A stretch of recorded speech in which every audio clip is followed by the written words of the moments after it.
तो भाई लोग कल उम्मीद करते थे कि आज हम बात करने वाले हैं खेसारी लाल यादव के अपडेट्स के बारे में।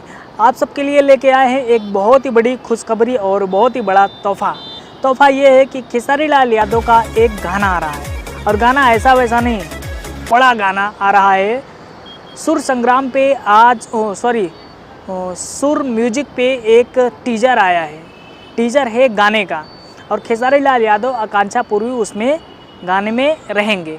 और ये गाना खेसारी लाल यादव और शिल्पी राज की आवाज़ में आ रहा है। और गाना इतना बड़ा लेवल का है कि आप देख के आंकड़ा नहीं लगा पाएंगे भैया इतना बड़ा गाना कैसे हो सकता है। और ये गाना आप देखते एक बार पहले देख लो, देखो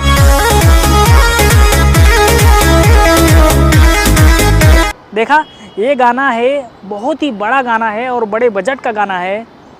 आपको क्या लगता है कि ये एल्बम का गाना है? नहीं।